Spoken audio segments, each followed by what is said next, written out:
আজকাল সাংঘাতিক ট্রেন্ড চলছে কি সোশ্যাল মিডিয়া থেকে মন্ত্র তুলে নিয়ে মানুষজন করতে শুরু করছে।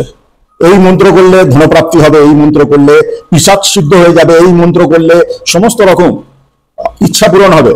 কিন্তু এইভাবে মন্ত্র করা না জেনে না বুঝে এটা কিন্তু প্রচন্ড ক্ষতি করতে পারে, প্রচন্ড ক্ষতি। দেখো, সব থেকে ইম্পর্টেন্ট ব্যাপার যেটা, সেটা হচ্ছে মন্ত্র শুধুমাত্র গুরু যেটা আদেশ করবেন বা গুরু মন্ত্র, এর উপরে কোনো মন্ত্র হয় না। আর কিছু মন্ত্র আছে যে মন্ত্রগুলো আমরা সাধারণ মানুষ গুরু ছাড়াও পাঠ করতে পারি। যেমন মনে করুন গায়ত্রী মন্ত্র, মহামৃত্যুঞ্জয় মন্ত্র, হরে রাম হরে কৃষ্ণ, এই ধরনের যে সিম্পল মন্ত্র আছে, যে মন্ত্রগুলো কোনো রকম সাইড এফেক্ট দেয় না, এই মন্ত্র শুধুমাত্র পাঠ করা যায়। আমি তো আমার দর্শকদের সর্বদাই বলবো কি যে কোনো মন্ত্র যেটা সোর্সিং আপনার জানা নেই, সেই মন্ত্র আপনারা করা থেকে বিরত থাকুন। এতে আপনি আপনার নিজের উপকারের থেকে ক্ষতি কিন্তু বেশি করবেন।